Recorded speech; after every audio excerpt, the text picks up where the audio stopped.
But I had this crazy professor that I met at the University of Alberta when I was about 18, and he was quite the bizarre person.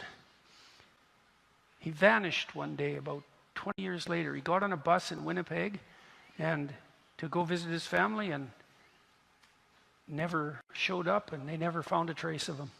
Anyways, at the University of Alberta, he worked as the psychologist at the maximum security prison that was located nearby, and he took me out there a couple of times, and so that was quite the hair-raising experience.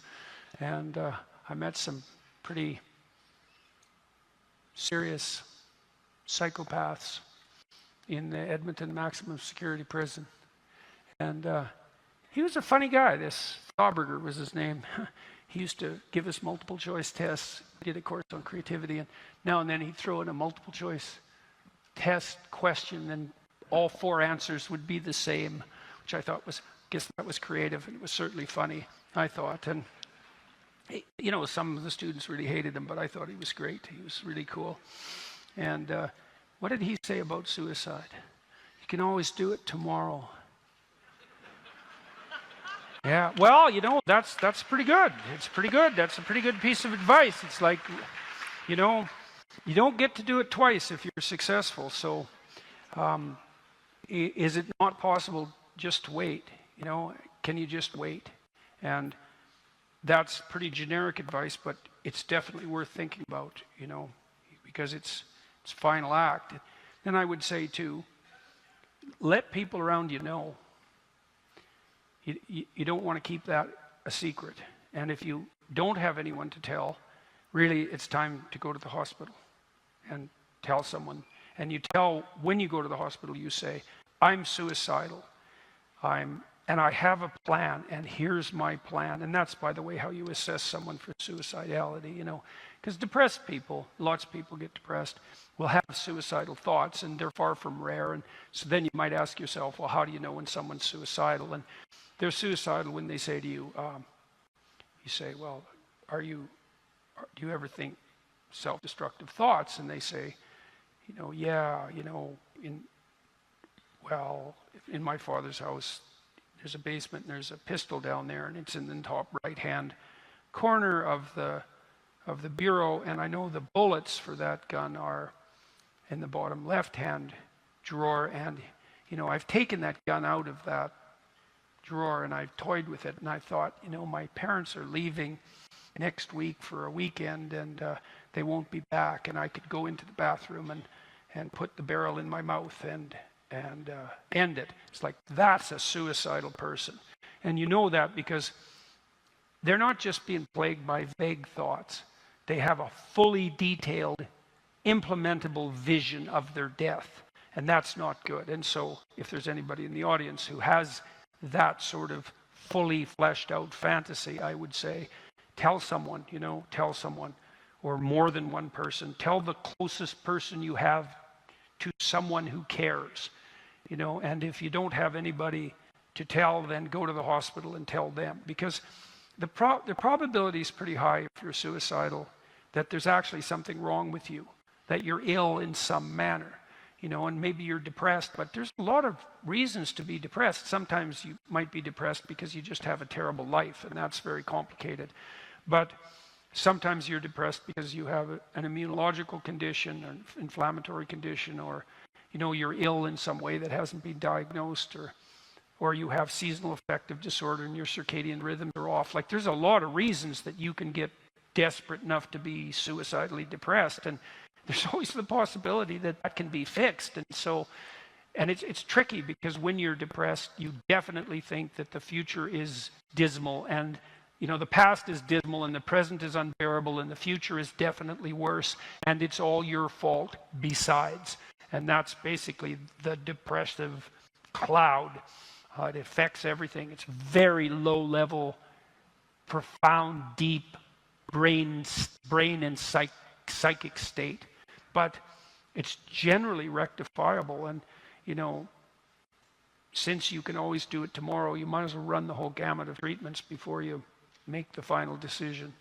So that's what I would tell people who are Oh, and the other thing too, you got to understand too about suicide is that if there are people around you that love you, it's pretty likely that they'll never really recover. And so, you might be thinking that if you took yourself out, you'd be doing the people around you a favor, and often people who are depressed, they really believe that. But,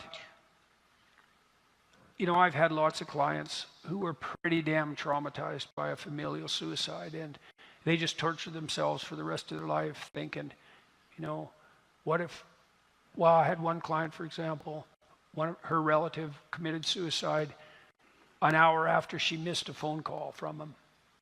It's like, how the hell do you recover from that, Because you just think, if I would have just been there, and then you can't talk to the person about it. There's no real way of rectifying that. You just live with that guilt, and it's a pretty damn awful thing. That's why most societies regard suicide as a crime, because you leave an aftermath of catastrophic destruction in your wake, and that's also not a good thing. So, if you're depressed, you're going to think it's going to be better for everyone else if you're just gone, but generally that's far from the truth. Almost inevitably, it's far from the truth. So those are some things you need to know on the suicide analysis and prevention front. There are people who are neurologically damaged, who have physiological reasons for difficulty in maintaining optimized attentional focus. You see that in people, for example, who have fetal alcohol syndrome. Most of the time, as far as I'm concerned, it's a rubbish diagnosis. Panksepp, the same neuroscientist that I talked to you about, who investigated play behavior in rats, also noted, this is quite fun, that if you deprive juvenile male rats of the opportunity to play boisterously, they become hyperactive. And also, if you deprive them of the opportunity to play optimally, their prefrontal cortices do not mature well.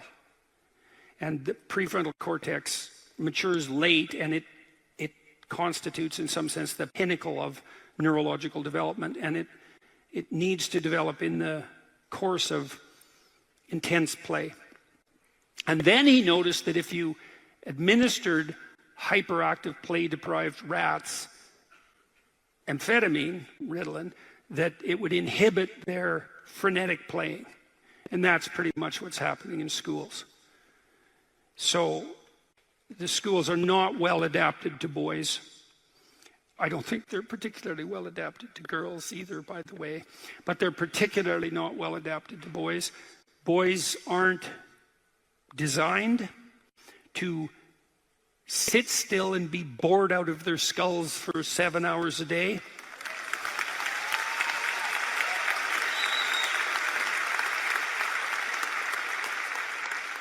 And there are boys with particular temperaments who are even less inclined to be able to do that.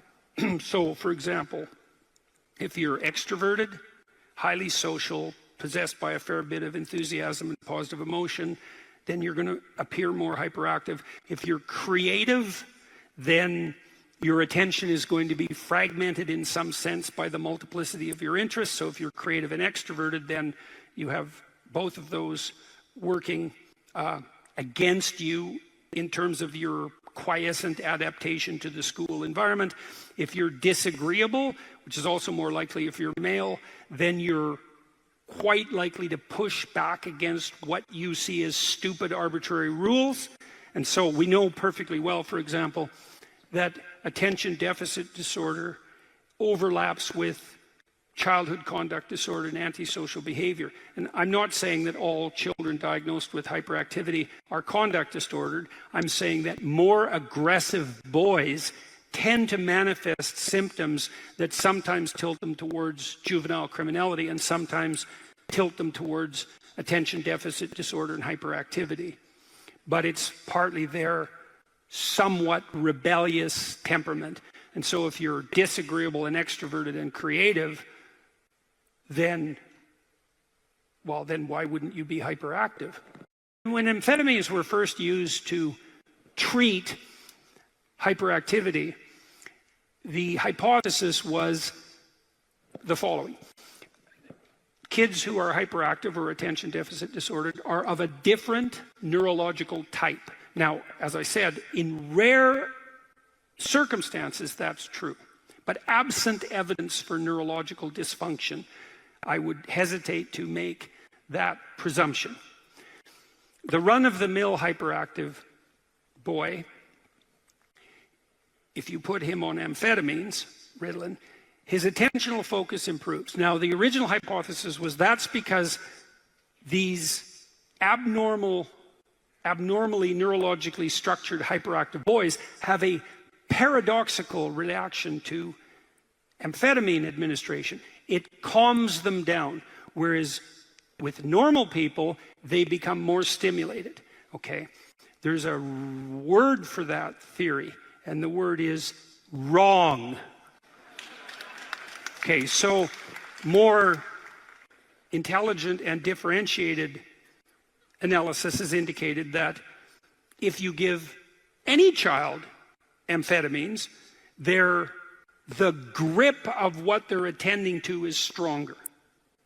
So all children are calmed down by stimulants perversely because the psychomotor stimulant, which is a dopamine agonist, which activates the focal exploratory system, does increase the capacity for focal attention. But it does that with all children. And so a positive reaction to amphetamine in relationship to attentional focus is no indication whatsoever, even in the most minute manner, that the diagnosis was correct. And so I don't buy it, except in these rare cases, is that we use amphetamines to conveniently modify the behavior of bored boys because we're too stupid to construct our education systems in a manner that doesn't drive them mad.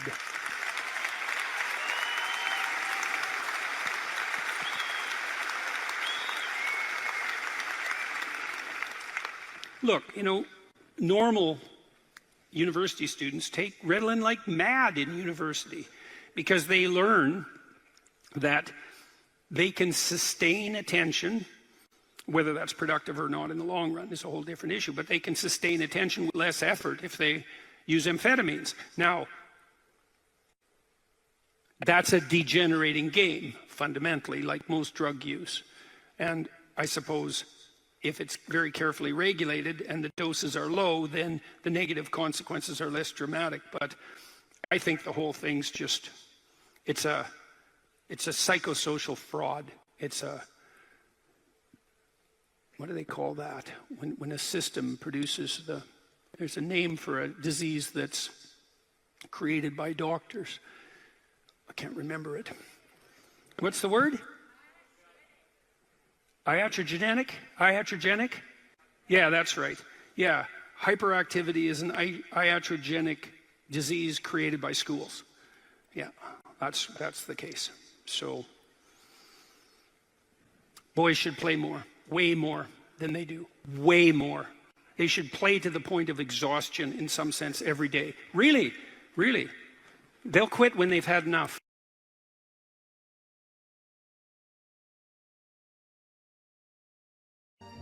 If you're resentful about something, well, first of all, you should notice, I'm resentful. And that's kind of humiliating because no one's proud of being resentful. It's a shameful emotion. Well, so then why are you resentful? Well, there's only two reasons as far as I've been able to tell. One is that you're allowing yourself to be taken advantage of, or you're being taken advantage of. Sometimes you're not allowing yourself. Sometimes you're a child being abused by their uncle. You're not allowing yourself. You can't do anything about it. You're resentful because you're being taken advantage of or because you're immature. It's one of those two things. Figure out which it is and then take the steps necessary to address it. Living a life without resentment is a great goal. People are often resentful if they see that responsibility has been abdicated. Why isn't that person doing their job? It's like, well, hey man, step in at your workplace, in your family. You know, and you think, well, I shouldn't have to do that extra work. Well, you shouldn't be a slave. You shouldn't allow yourself to be tyrannized. But if something bugs you because a responsibility is going unfulfilled, there's a great opportunity for you. And this is something I don't think we teach young people well. And one of the things, you may remember this, that was so striking about the tour was that I made a case fairly consistently that most people find the meaning that sustains them through the vicissitudes of life, not in happiness, but in responsibility. And that would bring everyone to a halt. It would always make the whole theater silent. It's like, oh, I never thought of that connection. Because maybe you want to avoid responsibility, and you can understand why. You can understand why. You hide from it. That is what you encounter if you go out in the world. You think, who the hell wants that? I don't want the responsibility. It's like, well, yes, you do, as it turns out. There's nothing better than responsibility. Now, you know, I say that with some caution. I think that it's hard to say. The responsibility, I've been overwhelmed by my apparent responsibility, but I think it's also kept me alive. And I mean that literally. And so, wait, can you go a little deeper with that? I mean, when you were at your darkest moments in the last 2 years, whatever that might be, was it the feeling of the... many times in the last year where it would have been much easier for me just to be dead. That's constant. So, but no. But is it but no because of something in you, or is it but no because of the people that you would have abdicated that responsibility of the people, or is that ultimately the same thing? It. Yeah. Well, I do think the two aren't easily distinguishable, but it's definitely that. It's definitely that. You know. And it's one of the chapters, the last chapter, is be grateful in spite of your suffering. You know, you need a meaning to sustain you through suffering, and it is the case that you find that in responsibility. Well. And so it's good advice for anyone who's at work. You're resentful about this and that because people aren't pulling their weight. Pull it. See what happens. You become indispensable instantly. You'll know everything. And maybe that job won't be for you, or maybe that relationship won't be for you, but you'll take your hard acquired wisdom and go elsewhere and flourish there. So, you know, this kid stopped me. I think I wrote about this in this book. Kid stopped me in a restaurant one day when I was walking in, and he said, and he had an undergraduate degree, and he was working as a waiter in a chain steak place. And he stopped me and he said, you know, about 6 months ago, I was watching one of your lectures and I decided to stop being resentful about my job. And he was resentful because he had a university degree and he's working as a waiter. You know, and look, I don't have anything against waiters. It's like a waiter can make your evening, you know, hooray. He said, well, I decided I'd start trying at my job, like really trying as if it was worthwhile. He said he got 3 promotions in 6 months, like he's just rocketing up the power hierarchy. Well, it's not power, it's competence if it's well run. You know, and places are full of opportunity. There's always people out there who are doing far better than you on pretty much anything you want to imagine. And if all you're doing is seeing yourself in their reflected light, let's say, then it's going to be pretty damn dismal. But it's not a good comparison because, well, first of all, there's danger in just comparing yourself to others, period, because they're not you. And God only knows what struggles they had to undertake to get to where they were, or what burdens they're currently carrying that you're not aware of. But you can certainly contrast yourself with yourself. And that's a lot better. It is the only way. Well, it's also the only way of really measuring anything approximating proper improvement. You can actually tell when you're a little better than you were yesterday. Right. And you can actually do that. That's another thing that's so interesting about it, is that you can actually make yourself a little better in some way, pretty much, well, I don't know if it's at every moment, but you can certainly do it every day. Let's say you want to become who you could be in the fullest sense. So let's say you're someone who's going to solve some serious problems. Okay, the first thing you have to do is admit to the seriousness of the problems. That's no joke. And so the first thing is just the terror of the problem itself. And that's enough to paralyze me. And that's the Hydra, that's the Gorgon with the head of snakes. It'll paralyze and turn you to stone. That's the basilisk in the Harry Potter series. You look at it and it turns you to stone and lurks underneath everything, right? And it's malevolence and tragedy. And so there's that. And then the next is Well, you're going to take responsibility for that? You're really going to do that, are you? That's a hell of a load, man. And so it's daunting to even consider that. And then there's the discipline and responsibility that necessitates, which is also daunting. It's like, oh my God, the problem's that serious. I'm really going to have to get my act together in order to not contribute to it, much less solve it. And so the problem is terrible. And then the solution is daunting. But the upside of that is like, well, there isn't anything better to have than a problem that's worth solving, like that's really worth solving, right? And so the more of that you take on, the more you have a reason to get out of bed in the morning, no matter what. Like, I'm getting up, I'm trudging forward. Doesn't matter what I'm suffering from. I've got things that need to be done. They're necessary. And that gives you that sense of purpose that is the antidote to bitterness. Okay, well, let's say you want your life to be meaningful. It's like, okay, then what you do matters. It actually matters. Or how starting to clean up the room changed their life. That's quite fun because it's something I always tell people to do instead of going out and protesting. Jesus, I just can't stand Cleaning up that. the room? Yeah. Meaning? Well, my sense is that if you want to change the world, you start from yourself and work outward because you build your competence that way. It's like, I don't know how you can go out and protest the structure of the entire economic system if you can't keep your room organized. Well, I made a video call, which was called Message to Millennials, where it was called How to Change the World Properly. A bit of on the pretentious side, I suppose, but I was trying to produce something that was a counterposition to this idea that what you should do is go out and fix up other people. You know, that's just not right. And there's a New Testament line about that, something about, you know, not worrying too much about the log in your neighbor's eye, or about the speck in your neighbor's eye when you have a log in your eye. What would the world be like if people stopped avoiding the things they knew they should do? You know, because the question is, how much are we contributing to the fact that life is an existential catastrophe and a tragedy? How much is our own corruption contributing to that? That's a really worthwhile question. The things you leave undone because you're angry, you're resentful, you're lazy, you have inertia. Well, you consult your conscience and it says, well, you know, that place over there could use a little work. It's the same as working on yourself, and so you clean that up because you can, and then things are a little clearer around you, and you're a little better off because you've practiced a bit, and so you're a little stronger, and then something else manifests itself and says, well, maybe you could like take a crack at fixing me up too. So you decide to do that, and then that gets a little bit more pristine, you know, and soon, and it's humble because you're not exceeding your domain of competence. You know, it's like, don't be fixing up the economy, 18-year-olds. You don't know anything about the economy.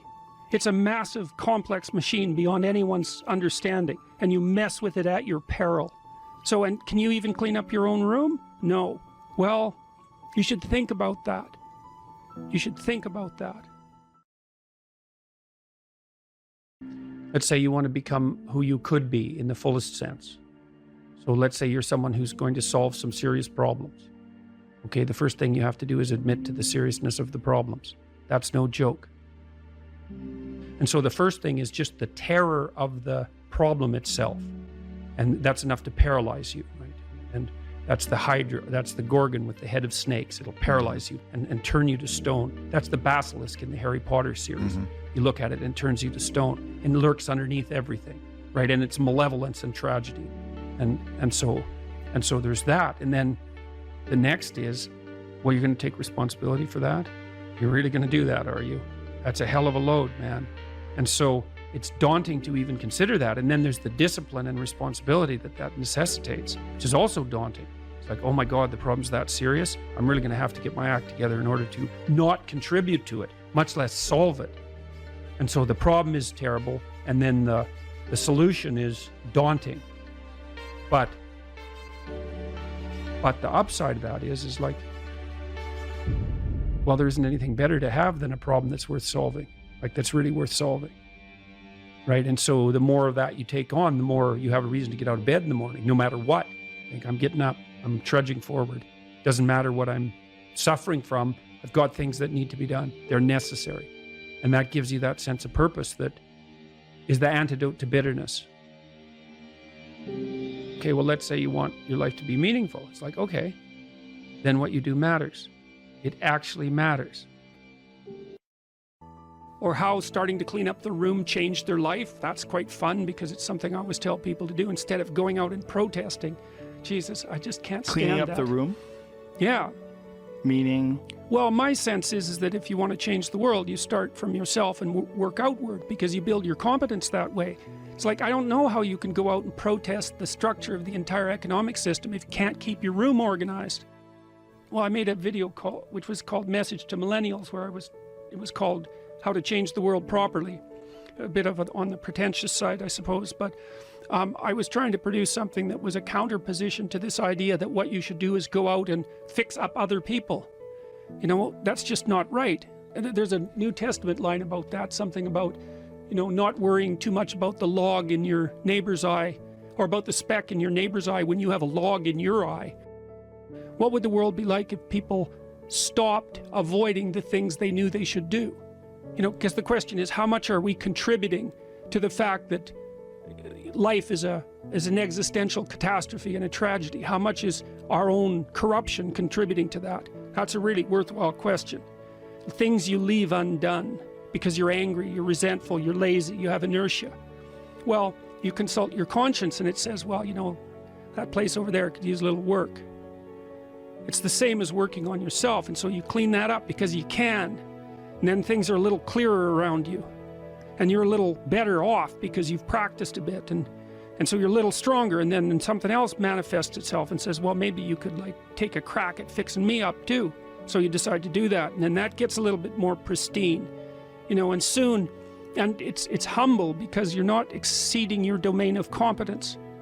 You know, it's like, don't be fixing up the economy, 18-year-olds. You don't know anything about the economy. It's a massive, complex machine beyond anyone's understanding, and you mess with it at your peril. So, and can you even clean up your own room? No. Well, you should think about that. You should think about that. What could you do to improve yourself? Well, let's step one step backwards. The first question might be, why should you even bother improving yourself? And I think the answer to that is something like, so you don't suffer any more stupidly than you have to. And maybe so others don't have to either. It's something like that. You know, like there's a real injunction at the bottom of it. It's not some casual self-help doctrine. It's that if you don't organize yourself properly, you'll pay for it, and in a big way, and so will the people around you. Now, and you could say, well, I don't care about that, but that's actually not true. You actually do care about that, because if you're in pain, you will care about it. And so you do care about it, even if it's just that negative way, you know. It's very rare that you can find someone who's in excruciating pain who would ever say, well, it would be no better if I was out of this. It's sort of, pain is one of those things that brings the idea that it would be better if it didn't exist along with it. It's incontrovertible. So you get your act together so that there isn't any more stupid pain around you than necessary. Well, so then the question might be, well, how would you go about getting your act together? And the answer to that, and this is a phenomenological idea too, it's something like, look around for something that bothers you and see if you can fix it. So now you think, well, let's say you go into you can do this in a room. It's quite fun to do it just when you're sitting in a room, like a room, maybe your bedroom. You can sit there and just sort of meditate on it and think, okay, if I wanted to spend 10 minutes making this room better, what would I have to do? And you have to ask yourself that, right? It's not a command, it's like a genuine question. And things will pop out in the room that you know, like there's a stack of papers over there that's kind of bugging you, and you know that maybe little order there would be a good thing, and you know there's some rubbish behind your computer monitor that you haven't attended to for like 6 months, and the room would be slightly better if it was a little less dusty and the cables weren't all tangled up the same way. And like if you allow yourself just to consider the expanse in which you exist at that moment, there'll be all sorts of things that'll pop out in it that you could just fix. And you know, I might say, well, if you were coming to see me for psychotherapy, the easiest thing for us to do first would just be to get you to organize your room. You think, well, is that psychotherapy? And the answer is, well, it depends on how you conceive the limits of your being. And I would say, start where you can start. You know, if something announces itself to you, which is a strange way of thinking about it, as in need of repair, that you could repair, then, hey, fix it. You fix 100 things like that, your life will be a lot different. Now, I often tell people too, fix the things you repeat every day, because people tend to think of those as trivial, right? You get up, you brush your teeth, you have your breakfast, you have your routines that you go through every day. Well, those probably constitute 50% of your life. And people think, well, they're mundane, I don't need to pay attention to them. It's like, no, that's exactly wrong. The things you do every day, those are the most important things you do. Hands down. All you have to do is do the arithmetic. You figure it out right away. So 100 adjustments to your broader domain of being, and there's a lot less rubbish around and a lot fewer traps for you to step into. And so that's in keeping with Jung's idea about erasing once you've got your mind and your emotions together, and once you're acting that out, then you can extend what you're willing to consider yourself and start fixing up the things that are part of your broader extent. Now, sometimes you don't know how to do that. So you might say, imagine you're walking down Bloor Street and there's this guy who's like alcoholic and schizophrenic and has been on the streets for 10 years. He sort of stumbles towards you and, incoherently mutters something. That's a problem. And it would be good if you could fix it, but you haven't got a clue about how to fix that. You just walk around that and go find something that you could fix, because if you muck about in that, not only is it unlikely that you'll help that person, it's very likely that you'll get hurt yourself. So, just because while you're experiencing things announce themselves as in need of repair, doesn't mean that it's you right then and there that should repair them. You have to have some humility. You don't walk up to a helicopter that isn't working and just start tinkering away with it. You have to stay within your domain of competence. But most of the time, if people look at their lives, it's a very interesting thing to do. I like the idea of the room, because you can do that at the drop of a hat. You go back to where you live and sit down and think, okay, I'm going to make this place better for half an hour. What should I do? And you have to ask, and things will just pop up like mad. And it's partly because your mind is a very strange thing. As soon as you give it a name, a genuine aim, it'll reconfigure the world in keeping with that aim. That's actually how you see to begin with. And so if you set it a task, especially, you have to be genuine about it, which is why you have to bring your thoughts and emotions together, and then you have to get them in your body so you're acting consistently. You have to be genuine about the aim, but once you aim, the world will reconfigure itself around that aim, which is very strange. And it's technically true. The best example of that, you have all seen this video where you watch the basketballs being tossed back and forth between members of the white team versus the black team, and while you're doing that, a gorilla walks up into the middle of the video and you don't see it. It's like, if you thought about that experiment for about 5 years, that would be about the right amount of time to spend thinking about it, because what it shows you is that you see what you aim at. And that, man, if you can get one thing through your head as a consequence of even being in university, that would be a good one. You see what you aim at. And so, because one inference you might draw from that is, be careful what you aim at, right? What you aim at determines the way the world manifests itself to you. And so if the world is manifesting itself in a very negative way, one thing to ask is, are you aiming at the right thing? Now, I'm not trying to reduce everybody's problems to an improper aim. People get cut off at the knees for all sorts of reasons. They get sick, they have accidents. There's a random element to being, that's for sure. And so you don't want to take anything, even that particular phrase, too far. You want to bind it with the fact that random things do happen to people. But it's still a great thing to ask. And you might think, well, you never get messages from God. It's like, yeah, actually you do. It's your conscience. And that pesky little thing doesn't exactly do what you want it to do. It tends to upbraid you on a fairly regular basis and remind you of your various idiocies and inadequacies. And you might think that that's you speaking, but then you might ask, well, why does it tell you things you don't want to hear then? And why can't you control it? And those are both extraordinarily good objections. And the what would you call it? The equation of conscience with the God within, let's say, isn't something I've just invented either. There's a very pronounced and profound thread of Catholic thinking in particular that identifies the conscience with the voice of God within. And it's an idea that emerges in the Old Testament with the prophet Moses. And who's the prophet? He appears with Christ when he's transfigured on the mount. It's Moses and Elijah, who is the first person to posit that God is not in nature, but is the still small voice within, right? So that's what comes to Jonah. And it says, just what the conscience always says, that you have to go do something you'd rather not do. You have to admit something you don't want to do. You have to undertake some remedial action that you don't want to undertake. You have to atone for your bloody sins, and sometimes for the sins of other people.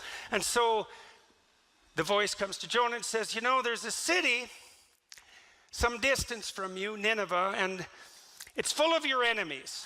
And so the people of Nineveh are the historical enemies of the Israelites at that time. But despite the fact that it's a city of your enemies, I want you to go there, because I'm not very happy with the Ninevites. They've wandered off the pathway, and I'm feeling like giving them a good smiting, and if they don't straighten up, there won't be any of them left. And I'm sort of, deliberating about whether or not my choice in that regard is acceptable, and I thought I might send you there just to see if they'll straighten out. And Jonah thinks, yeah, I don't think so, buddy. First of all, I just soon see them go to hell in a handbasket, because they're my enemies and they're the habitual enemies of the Israelite people. So why would I give a damn if they live or die? And since they're my enemies, it might be better if they burn in hell for all I'm concerned. So no, I don't think I'm going to go there. And there's 150,000 of them and one of me, and I'm their enemy. And so why? This sounds like a very bad strategy as far as I'm concerned. And so Jonah does what people always do, and he thinks, I think I'll just hightail it in the other direction, which is exactly what you do when you're called upon to say something that you bloody well know you should say, and you don't. And furthermore, you also think in your pride and foolishness that you can get away with it, and you can't, because you never get away with anything. So, and if you think you do, that's that same voice of pride telling you that you are capable of bending or twisting the fabric of reality itself without it snapping back and taking you out. And that is not a wise thing to think. Anyways, Jonah hightails it in the other direction. He takes a boat and he's off to parts unknown. There's no damn way he's going to Nineveh. And so what happens? Well, Jonah is called upon to speak, and he doesn't. And so his life starts to destabilize, as yours will if you're called upon to speak and you hold your tongue. And so the waves rise and the wind blows, and the ship that's Jonah's on, which is the ark or the ship of state, you can think about it either way, is now in danger. And that's exactly what happens to the ship of state when the people who are on board it refuse to say what they have to say and run away instead. And so the waves rise and the wind blows and the ship is in danger, and the sailors, a rather superstitious lot, think, there's probably someone on this boat who isn't quite right with God. And that's a pretty good thing to think, actually, when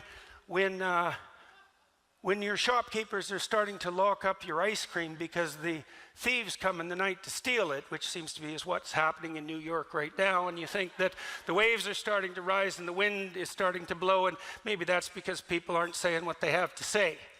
And so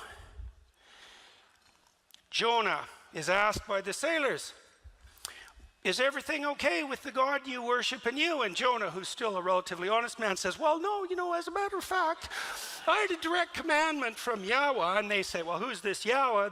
And he says, well, he's the creator of the entire universe, which makes him first and foremost among the gods. And the sailors are pretty short-circuited about this, because they're worshiping these low-level gods who are maybe in charge of like the local tavern or something. And now they've come up with Yahweh, and he's like king of the universe. And now you have Jonah, who defied a direct commandment.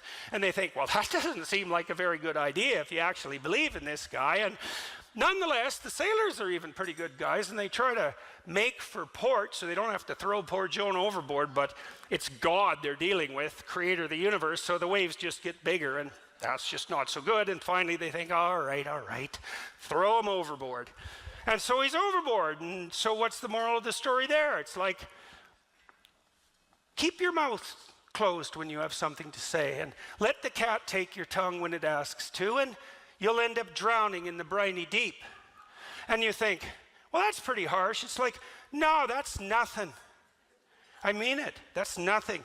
If you think that danger of death is the worst thing that can happen to you, if you walk off the straight and narrow path, you know nothing about life.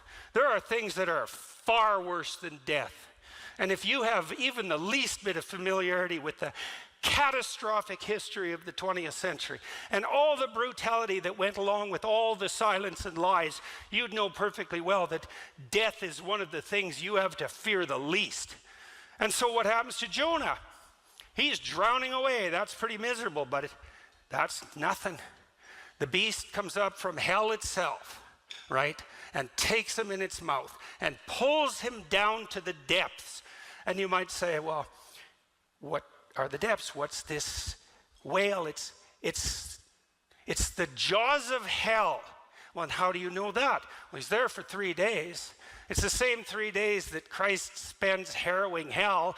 It says in the story of Jonah that it's a beast from hell. That's a hint.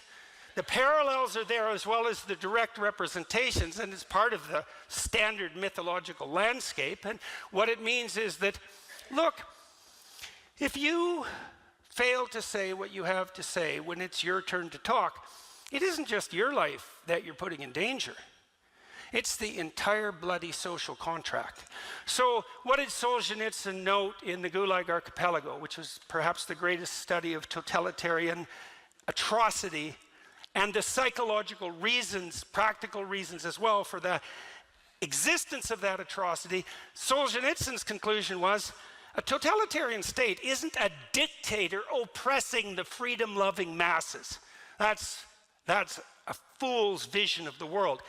It's the universal grip of the lie on every soul, every single one. Not a single man in a totalitarian state is willing to stand up and say what he knows to be true. And that's the totalitarian state. So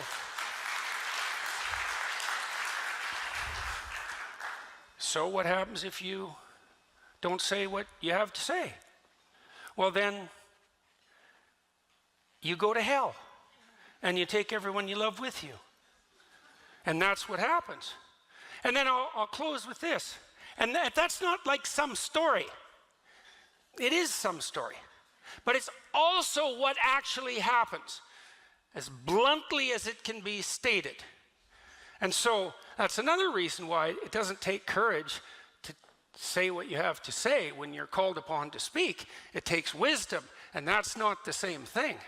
Okay, and I'll close with this. Here's something to think about as well. I've been writing about the story of Abraham. Abraham's an interesting story. So it opens up with a guy who's already in paradise. At least he's in the socialist utopia paradise. And I mean that. In that he has everything he needs given to him. So his state has fulfilled for him the Marxist dictum of each according to his need. Abraham has rich parents. He has everything he needs in his tent. He can lay there and let half-naked slave girls wave palm fronds over him, eat peeled grapes. And he does that till he's like 75. And no wonder. Anyways, a voice comes to him and says, okay, buddy, up and at him. It's time to get away from your tent and get away from your mom and get away from your dad and get away from your family and your tribe and to go out in the world and have an adventure. And so Abraham listens. Oddly enough, he listens. And he goes out on his adventure, and it's one bloody cataclysmic catastrophe after another. It's starvation and tyranny and the conspiracy of the Egyptian aristocracy to steal his beautiful wife, and war and death and the necessary calling the calling for the sacrifice of his son is just a cataclysm. And through all that, God promises him that if he maintains his faith, he'll be the father of nations. And what does that mean? It means if you have the adventure of your life, then everything that could possibly be granted to you will be granted to you. And then you might ask, well, how do you have the adventure of your life? And the answer is, you tell the truth. You exercise your right and responsibility to free speech. You tell the truth. And then you might say, well, why is that an adventure? Well, first I could say, try it. But I could say, let's explain it. Why is it an adventure? And also, why is it your adventure? Well, if you're lying, whatever happens to you, that's not your adventure. If you're lying and something happens to you, that's the adventure of the spirit of the lie. The lie that you think you told, but that actually possesses you. And the adventure of the spirit of the lie is hell. And so that's not a good idea. So it's not you that has that adventure, because if it was you, that would be you speaking. And if it was you speaking, that would be your truth. That would be the truth. That would be your adventure. And then you might say, well, if it's my truth, it's me, but why is that an adventure? And I can tell you why that is. Imagine that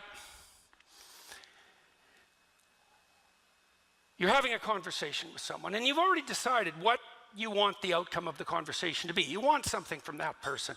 You want them to sleep with you. You want them to give you money. You want them to admire you. You want them to think you're beautiful. You have some instrumental goal in mind, and maybe it's even a somewhat noble goal, but it's instrumental. You craft your words so that you manipulate the situation, so that you obtain from the person you're communicating with, the crowd you're communicating with, what it is that you want.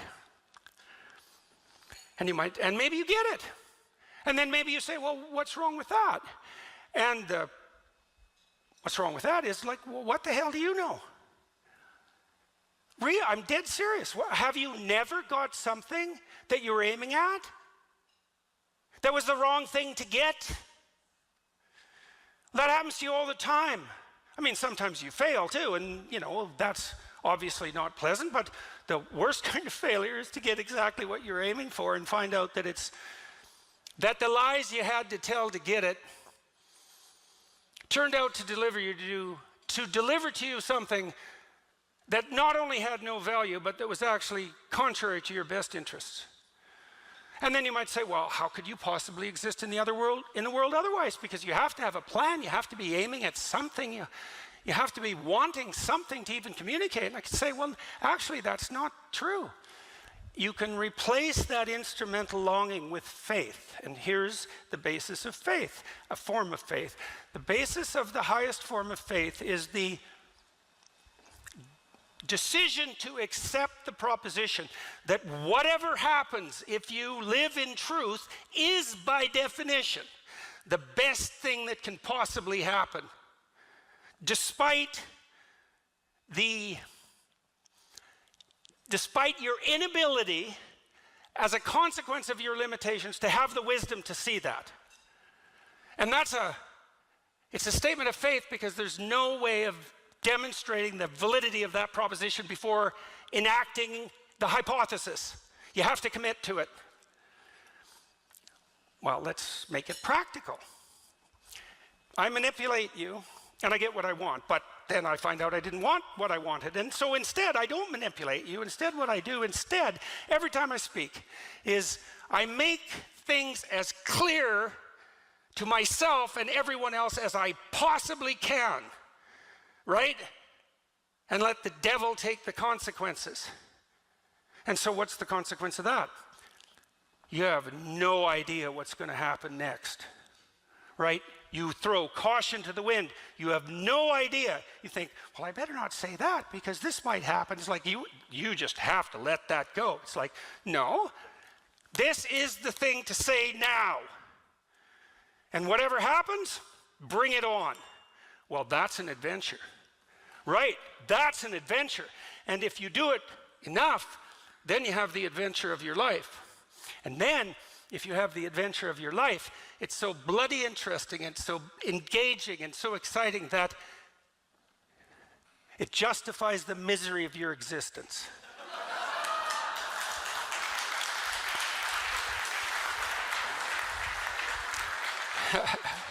So I know that.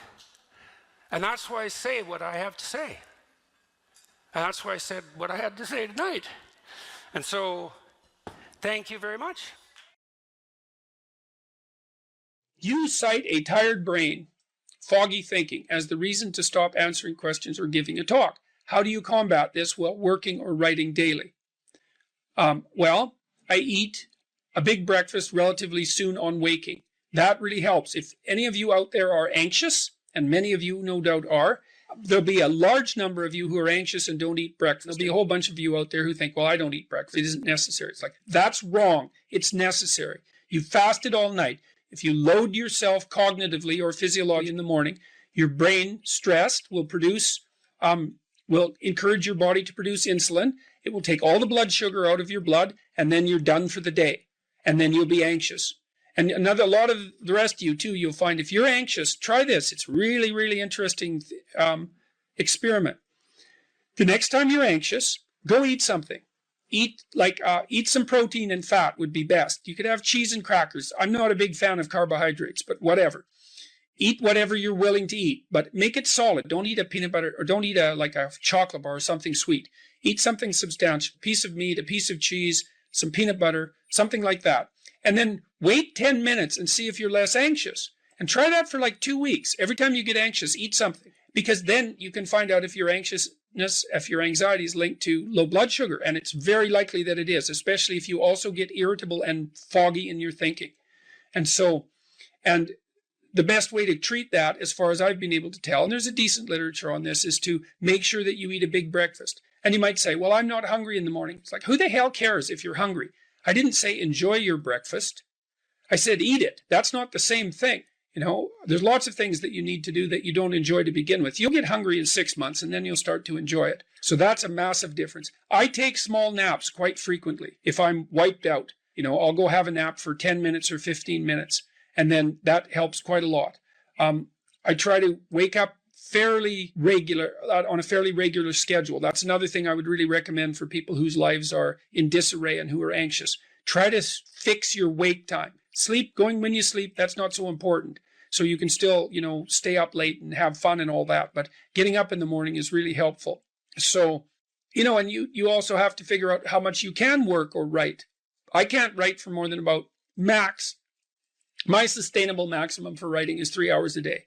And if I push it past that, then, especially if I'm editing, I make mistakes when I'm editing, so that's counterproductive, and I can't sustain it across time.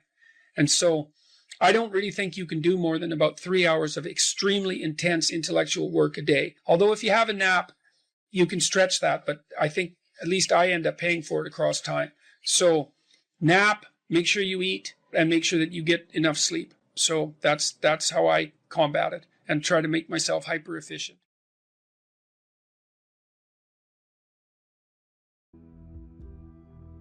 I had lots of clients and students who were chaotic in their orientation to life. They didn't know what to do, and they didn't know what to do about not knowing what to do. It's like, I don't know what to do with my life, and I don't know what to do about my ignorance. And my reaction to that, in some sense, wasn't exactly the reaction of a clinician, because not a typical clinician, because typical clinicians are liberal Protestant in their fundamental orientation, and they tend to think of psychological development as something like self-actualization, right? It's really a self-development process. But that wasn't my observation, partly influenced by the developmental psychologist Jean Piaget. I had a more communitarian view of human development than that, and my observation was that most people find the cardinal meanings in their life not as a consequence of the development of their self, whatever that is, but in service to other people, in the adoption of responsibility. Because you're told, be responsible, and it's a finger-wagging thing again, that if you were a good person, you be responsible, you do your duty. But no one ever says, well, because that's where you find the abiding meaning in your life, and you need that meaning to sustain you through suffering. And that's definitely the case. I was very ill for a number of years, and a lot of what got me through that wasn't my own special nature, let's say, but the support of my family and the support of my friends and the support of the broader community made a huge difference. Not only psychologically, because I knew people were supporting me, but also practically. You build yourself a community. You sacrifice yourself in the service of other people. Not so much because you should, although you should, but because that is where meaning is to be found, and you need a deep meaning to sustain you through tragedy. That's the arc. And you find that deep meaning, and you know, there's a notion that it's better to give to receive than to receive, and it sounds like a Hallmark greeting card in some sense. And people are cynical about that too. Well, yeah, you say that because you should be good and think that. But if you watch yourself, you'll see that it's true, because one of the things that's been really pronounced element in my life is that, you know, people thank me from time to time for things that I've done or said. And there isn't a better experience than that, you know, that you've put something out that's actually a manifestation of what you truly believe, and the consequence of that is part of the redemptive process for someone else. There is nothing that's better than that. Zero, nothing. In fact, I don't think there's anything that's even in the same conceptual universe of that in terms of its intrinsically rewarding properties. There's nothing better than to have people, perhaps particularly people you've never met, tell you that what you have been doing has had a salutary effect on their lives. And so that's a hell of a fine thing to aim for. And why not aim for it, you know? Because you could do it. If you put, I wouldn't even say necessarily that you put other people first, because I think that's a mistake, but I do think it's the case that you treat other people in the manner that you would wish to be treated if you were treating yourself properly. And that's also a sophisticated thing, right? To learn to treat yourself properly. Because that doesn't mean you get to fulfill every momentary whim, because that's what you do when you're 2, and 2-year-olds can't live without their parents. You know, you have to be wise enough to govern your current behavior in light of the future. And that's really what it means to be an adult. It's what it means to forestall gratification and to attain the responsibility of an adult. And the reason that you should do that, because you should, is because it's actually better, you know, in all ways. It's a panacea for suffering to adopt that responsibility. And so I would tell my clients and students as well, it's like, well, let's just take a look at where other people find meaning.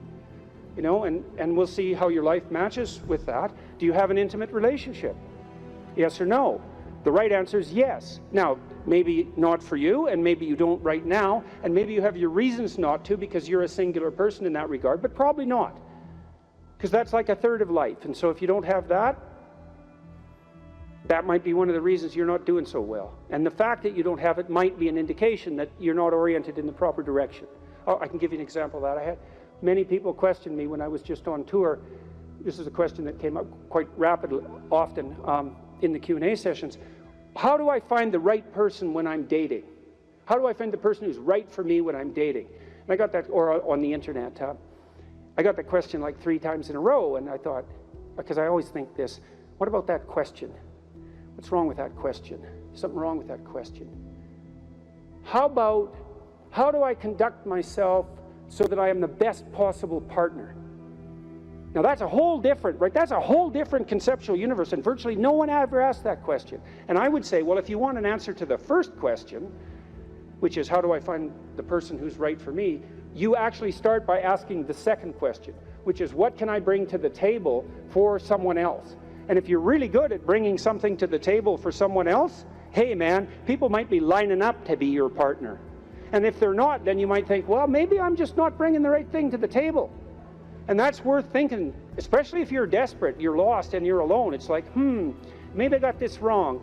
And I usually sort of top that with the suggestion that even if you did find the person who was perfect for you, and they're that perfect, what makes you think they wouldn't take one look at you and run screaming away?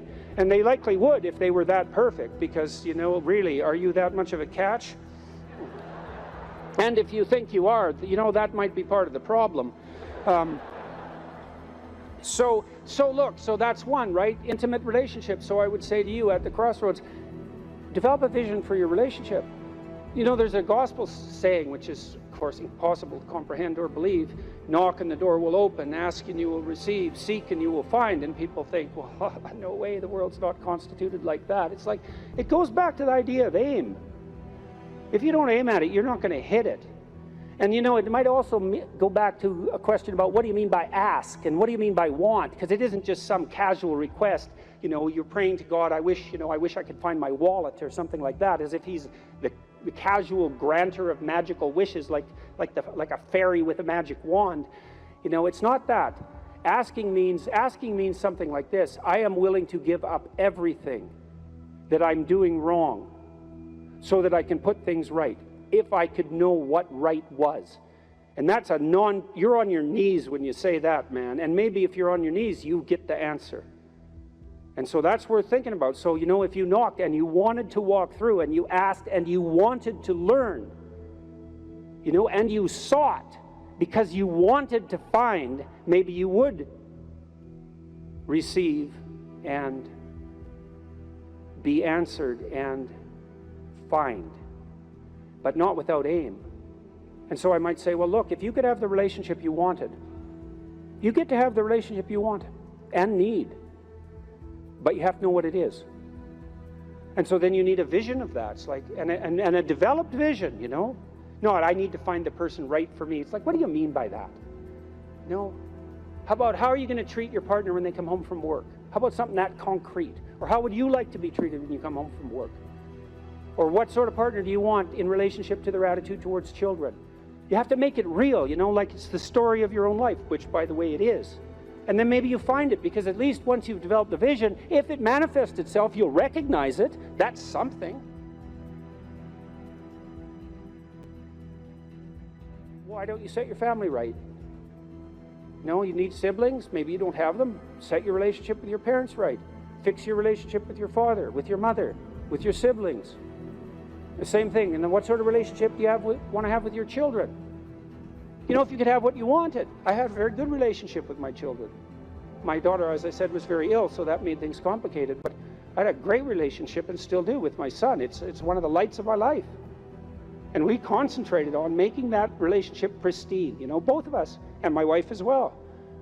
And so you imagine, well, I want my son to love me. I want my son to respect me, and vice versa. I want a child who can make mature decisions. I want someone I can rely on. I want someone who other people gravitate towards. Because I can have what I want if I'm willing to make the proper sacrifices. And so that's a good thing. Could you set your family straight? Well, you need a job or a career. And so what can you offer, and what can you bring the world in that regard? And then I would say, well, if you're thinking about career success in this Tower of Babel manner, then that's a temptation. But you might think, well, how much good could I do if I had the opportunity in the shortest possible period of time, if I went all in? And then there's an aim, man, there's an aim. And then you might think, well, what would that look like? You know, if I was a light to my community, if I was a light to the people I work with, who would I be if I was like that? And then you can conceptualize that, and you can see when you deviate from it, and why couldn't you correct for the deviations and move towards that? And then you might say, well, are you going to make productive use of your time outside of work? Productive and generous use of your time? Productive, generous, and meaningful use of your time. How about that? You're going to control your susceptibility to temptation, regulate your alcohol and drug use, because alcoholism takes out lots of people. Regulate your sexual temptation. You can control yourself for some reason that's worth controlling yourself for. You know, because there's something to being sybaritic. There's at least the momentary pleasure. It's not nothing. And you're not going to sacrifice that, if you have any sense, unless you sacrifice it to something clearly better.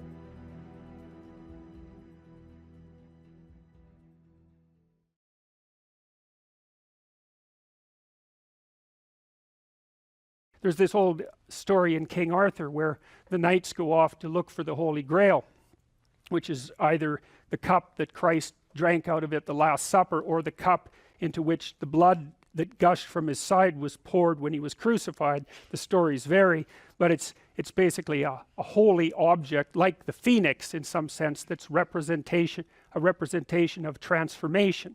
So it's an ideal. And so King Arthur's knights, who sit at a round table because they're all roughly equal, go off to find the most valuable thing. And where do you look for the most valuable thing when you don't know where it is? Well, each of the knights looks at the forest surrounding the castle and enters the forest at the point that looks darkest to him. And that's a good thing to understand, because the gateway to wisdom and the gateway to the development of personality, which is exactly the same thing, is precisely through the portal that you do not want to climb through. And the reason for that's actually quite technical. This is a Jungian presupposition too, is that, well, there's a bunch of things about you that are underdeveloped, and a lot of those things are because there's things you've avoided looking at because you don't want to look at them, and there's parts of you you've avoided developing because it's hard for you to develop those parts. And so it's by virtual necessity that what you need is where you don't want to look, because that's where you've kept it.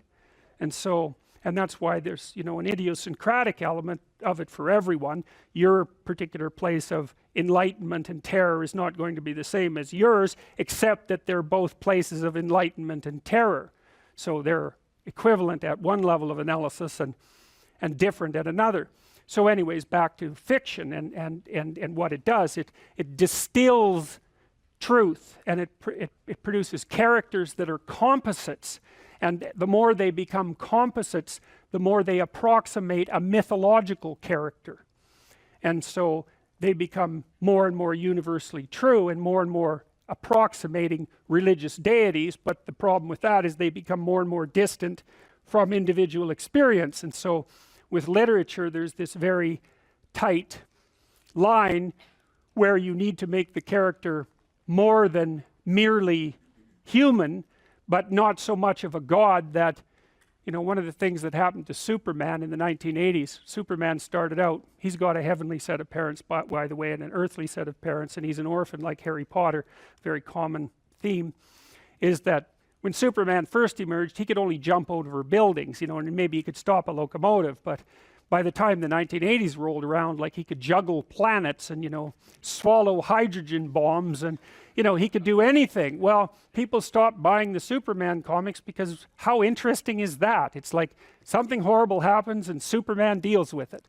And something else horrible happens and Superman deals with it. And it's like, that's dull. He turned into such an archetype. He was basically the omniscient, omnipresent, omnipotent God, and that's no fun. It's like God wins, and then God wins again, and then again God wins, and, you know, so then they had to weaken him in different ways with kryptonite, you know. So green kryptonite kind of made him sick, and red kryptonite, I think, kind of mutated him, if I remember correctly. And anyways, they had to introduce flaws into his character so that there could be some damn plot.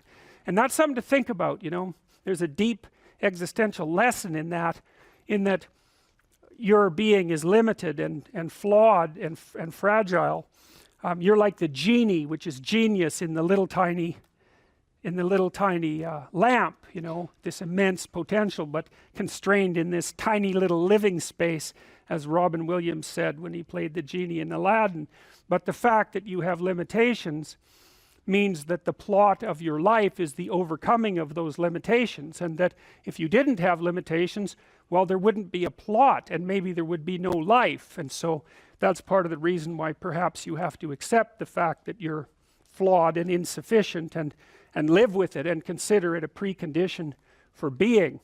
It's at least a reasonable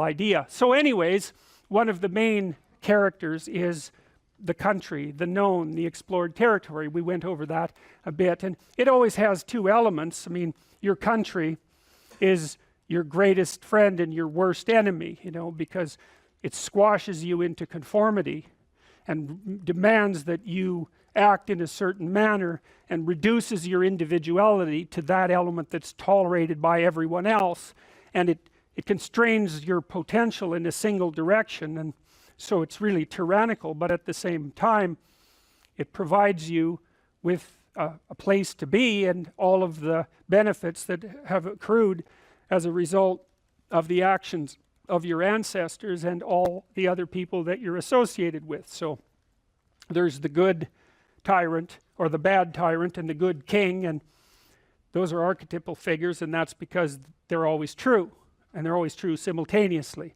you know, which is partly why I object to the notion of the patriarchy, because it's a it's the what do you call that? It's the apprehension of a mythological trope, which is that of the evil tyrant, without any appreciation for the fact that the archetype actually has two parts, and the other part is the wise king. And you know, you can tell an evil tyrant story about culture, no problem, but it's one-sided, and that's very dangerous, because you don't want to forget all the good things that you have while you're criticizing all the ways that things are in error.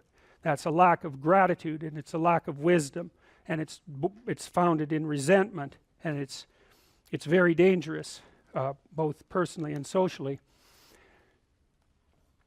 I told you that Captain Hook is a tyrant because he's got this crocodile chasing him, and the crocodile has a clock in its stomach, and that's death. It's like, obviously, right? Tick, tick, tick, tick. And it's a crocodile, and it's under the water, and it's already got a taste of him, so he's being chased around by death, and that makes him terrified and resentful and cruel and bitter, and so he's a tyrant. And he wants to wreak havoc everywhere. And then Peter Pan, of course, looks at Captain Hook and thinks, why the hell should I grow up and to be a tyrant and sacrifice all the potential of childhood? And the answer to that is, the potential sacrifices itself if you don't utilize it as you mature, and you just end up a 40-year-old lost boy, which is a horrifying thing to behold. It's almost as if you're the corpse of a child, the living corpse of a child, because who the hell wants a 6-year-old, 40-year-old? You're a little on the stale side by that point, and not the world's happiest individual. So, you know, your potential is going to disappear because you age anyways, and so you might as well shape that potential in a particular direction and at least become something, no matter how limited, rather than nothing. So, you know, Peter Pan, that's a great story. It's a great mythological story. So, well, so let's talk about tyrants. Well, not only are they mythological figures, but they exist, and they tend to be deified. I mean, Stalin was, for all intents and purposes, God the Father in Soviet Russia, although he was pretty much only the worst elements of Old Testament God, who was, you know, constantly smiting people and wiping out populations and doing all sorts of things that seemed to be quite nasty. But nonetheless, you know, people worshipped him in many ways, and he's a representation of just exactly what goes wrong when things really go wrong, when people stop paying attention and when they all lie. Because one of the things that characterized the communist state was that no one ever got to say anything they actually believed, ever. And that was partly because 1 out of 3 people was an informer, which meant if you had a family of 6 people, 2 of them were informing on the government about you, and that included your own children. And if you were an informer, you were often amply rewarded by the state, so that if you lived in an overcrowded apartment building with 3 families in the same flat, and you informed on, you know, the woman down the hall that you didn't like, she got shipped off to the old concentration camp, and you got her apartment. And so that was a lovely society, and it only killed about 30 million people between 1919 and 1959. So that's what happens when the archetypal structure gets tilted badly, when people forget that they have a responsibility to fulfill as citizens, as awake citizens who are capable of stating the truth, and the archetype shifts, so there's nothing left of the great father except the tyrant. And let's not have that happen. I mean, the one on the right is really interesting, because consciously or unconsciously, you know, there's Stalin surrounded by what is, for all intents and purposes, fire. You know, he looks like Maleficent in Sleeping Beauty when she shows up at Aurora's christening. You know, she puts her arms up in the air and green fire surrounds her. It's like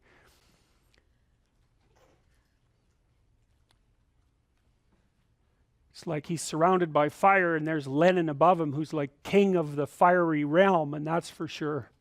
So, I mean, all the terrors that happened in the Soviet Union didn't start under Stalin, they started under Lenin, and Stalin was definitely Lenin's legitimate son, let's put it that way. This is one of the great stories of mankind, and this isn't the only variant of this story. There's many variants of it, but this variant is useful for our purposes. That's a story I stumbled across a long time ago. I'm going to tell you the second story first because I don't have the energy to tell you the first story. So this is a story that the ancient Egyptians predicated their society on. And to understand this story, the first thing you have to know is what the characters were. And these characters were gods. There's 4 of them. Although the Egyptians had far more than 4 gods.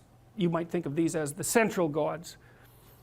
And you might think, what is a central god? And then you might think, well, imagine that the gods compete for dominance across time in people's imaginations. And some gods win. And they occupy the primary position of dominance in the hierarchy, in the dominance hierarchy of gods. And those are ideals. And ideals compete across time for dominance. And they're embodied. And so when diverse tribal people come together, they throw all their gods into the ring and they fight across time, and something emerges as a victor. And that's the emergence of monotheism out of polytheism.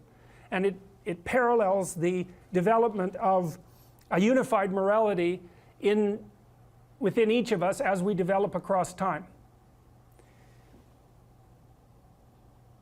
And the God that emerges as dominant across time bears a substantial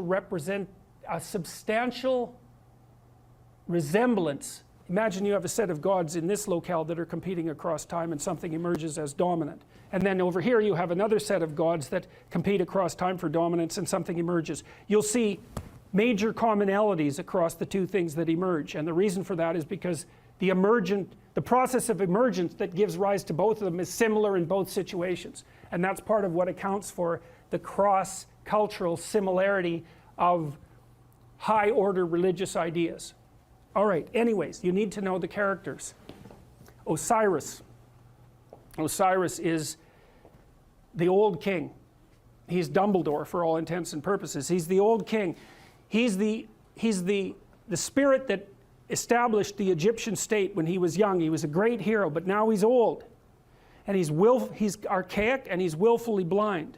That's Osiris. He has a brother, Seth. Seth is Set.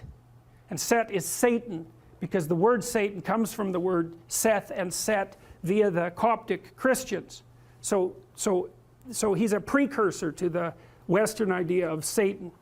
You have Isis.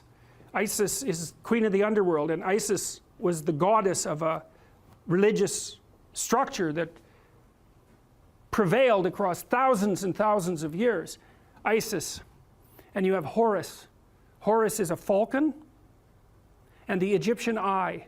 Everyone knows that eye, right? The eye with the open pupil. That's Horus. And Horus is a falcon because falcons can see way better. They can see better than us. They can see better than anything else except for perhaps eagles. And they fly above everything.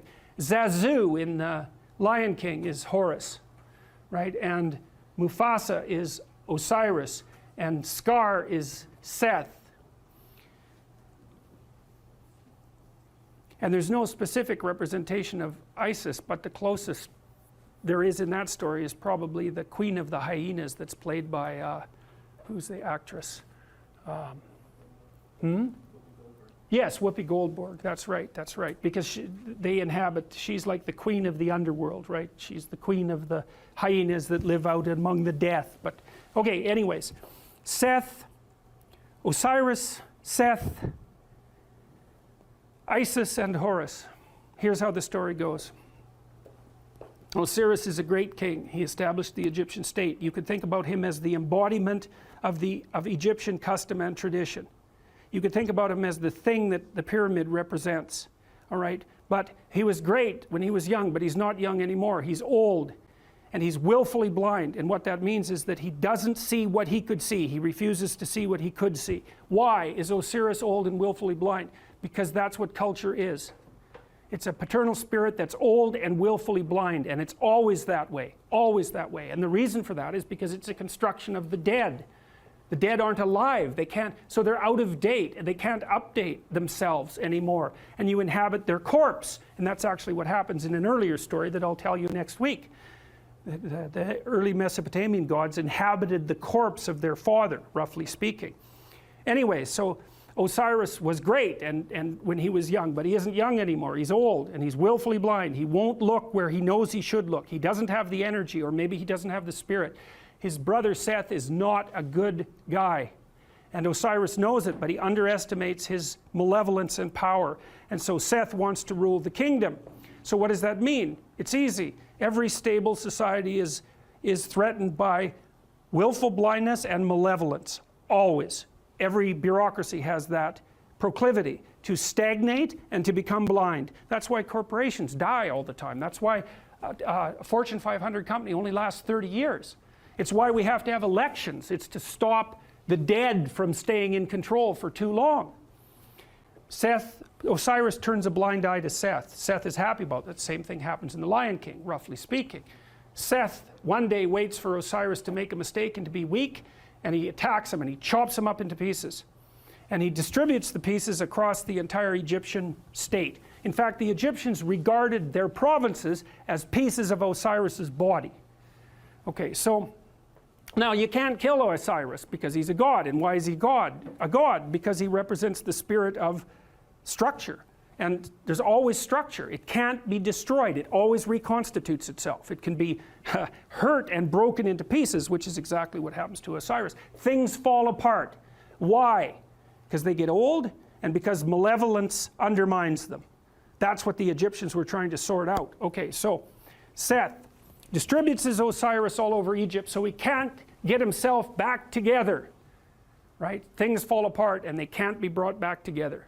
But the spirit of Osiris still lives in the pieces. So what happens? Order is demolished. What would you expect? Chaos emerges. That's Isis. Isis is queen of the underworld. She's Osiris's wife. Order and chaos, just like the yin and the yang. Order collapses, up comes the queen of the underworld. She's looking for order. Chaos cries out for order. She's looking for order. She goes all around Egypt trying to put Osiris back together. It's a state of chaos. She finds his phallus. She makes herself pregnant with it. And what does that mean? Well, it means it's like Geppetto in the belly of the whale. That thing has the potential to reemerge. The thing that collapses into its pieces is still alive. It can unite with the chaos and produce something new. That's the story of the dissolution of structure into chaos and then its revivification. Isis makes herself pregnant. She goes back down to the underworld. She gives birth to Horus. Horus is the Egyptian eye. He's the son of the great father and the great mother. He's a messianic figure. And in fact, much of the mythology that described Horus was extracted without much modification and then attributed to Christ. Very much, and you can read about the parallels. You can read about it online if you want. But there's any number of parallels. And of course, there is the mythology that the Jews came out of Egypt, and of course the Christians emerged from the Jews. And so there was a tremendous influence of Egyptian thinking on the development of these later ideas. And you see pictures of Isis with Horus on her lap that are virtually identical in content and form to the later pictures of Mary with the infant Christ. And that's the holy mother of God in the hero. It's not a Christian motif. It's far deeper than a Christian motif. It's a human motif. So Isis, queen of the underworld, gives birth to Horus, and Horus grows up outside the kingdom. Why? In the underworld. Because that's what human beings do. You're alienated from your culture. Always. Why? It's old and dead and corrupt. And so that leaves you growing up in chaos. What would you call? Alienated from your fundamental culture. That's the story of adolescence. Horus grows up. He can see. That's what differentiates him from Osiris. That's why he's a falcon. He goes and has a fight with Seth. And now the difference between Osiris and Horus is that Horus does not underestimate Seth. He knows exactly what he's up against. He goes and has a terrible battle with him, trying to get his kingdom back. Something else that's echoed in the Lion King story. And while Horus and Osiris or Seth are fighting, Seth tears out one of his eyes. Now why? Because Seth is the embodiment of destruction and malevolence, and no matter how conscious you are, if you encounter that, even voluntarily, the probability that it's going to damage your consciousness is extraordinarily high. That's why people don't do it. So the eye is torn out, but Seth is defeated, and Horus banishes him to the nether regions of the kingdom. You can't kill him. Why? Because the malevolent, destructive force that threatens states never dies. It's always there. You can only remove it temporarily. Now Horus is king. Pharaoh, king, God. He's got his eye, and so you think, well, he's going to just pop that back in his head, and then he's going to be able to lead. He's going to be able to take his place at the uppermost pantheon of gods properly. But that isn't what he does. He takes his eye and he goes back to the underworld, just like Pinocchio going into the depths to rescue Geppetto. And down there is the spirit of Osiris, who's extant as a kind of half-dead ghost. And he gives Osiris his eye. Now Osiris can see. So what does that mean? You go down into the chaotic, when threatened by malevolence, even to the point of damage to your consciousness. You go down into the chaos and you find the dead spirit of your tradition and you give it vision. And so, provided with vision, Osiris regenerates, and then Osiris and Horus go back up to the world, linked together and rule jointly. And the Egyptians believed that the Pharaoh, who had an immortal spirit, was the embodiment of the conjunction of Horus and Osiris. And that's what gave him sovereignty. And so you think about how brilliant that is. The Egyptians are trying to puzzle out who should lead, who should be Pharaoh, and what do you have to be if you're going to be Pharaoh in order for things to work. You have to be awake to malevolence and chaos, and you have to embody your tradition. And that puts you at the highest pinnacle of the dominant structure. And that's the same as, it's the same thing. It's the same thing as the battle between the gods across centuries or eons and the emergence of the highest possible moral virtue as a consequence of that competition. It's the eye on the top of the pyramid, right? It's, you know, in the Washington Monument, there's a cap on the Washington Monument. The top of the Washington Monument is a pyramid. At the top of the pyramid is a cap. It's made out of aluminum. And the reason it's made out of aluminum is because when they made the Washington Monument, it was the most valuable metal known. And so what does it mean? It means there's a pyramid and there's something at the top of it. But the thing that's at the top of the pyramid isn't the same as the rest of the pyramid. That's the thing. The pyramid exists. There's a dominance hierarchy. Something climbs up to the top, but it's not just at the top of one pyramid. It's at the top of all of them. The thing that rises to the top of any given pyramid is the same thing that can dominate all pyramids. It isn't good enough to be the best at a dominance hierarchy. What you want to be is the best at the set of all possible dominance hierarchies. Right. And that's the thing that's gold at the top of the pyramid, and that's the eye. That's what the Egyptians figured out. And what does that mean? It means the thing that puts you at the top is attention. Pay attention. Keep your eyes open. It's not the same as thinking. It's not the same thing. It's like watching. And the thing about human beings is we can see. We can see better than any other creature except birds of prey. And so our capacity to see is, in fact, what we use in the world. Our brains are actually organized around vision, unlike most animals. Their brains are organized around smell, not us. We can see. We stand upright so we can see a long distance. And in our ability to see is what saves us and what saves our communities. And that's what these stories are trying to portray. And you might say, well, why didn't people just say so? And the answer to that is because they didn't know.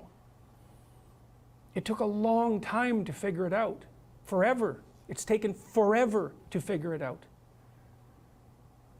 It's part of what I hoped when I wrote this book, and part of the reason that I'm teaching it is because it seems to me that it would be useful for everyone to actually understand this instead of just having it told as a story. It's like, that's great, man. Yes, you need the story. But why not also just understand it? That the purpose of memory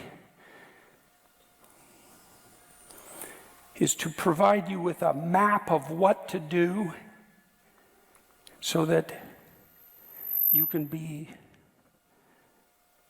secure where you are. And maybe more than that, so that you can be secure and gain advantage, you know. you can get what you need and want from the circumstance, that would be even better. But you know, lots of times you'll just settle for nothing terrible happening. If you can add some additional gain to that, so much the better. You know, maybe you learn that nothing happens to you in the playground that's upsetting, or maybe you learn that it's a great place to make friends, and that's even better. And then part of exploring the playground would be going out to make friends, and hopefully your mother, in some sense, is somewhat hands-off about that so that you can bang yourself up against the world a bit and learn what you need to learn about how to negotiate friendships. Now, let's go back to this guy who's having the murderous fantasies. Now, he's humiliated in high school. So you ask yourself, why?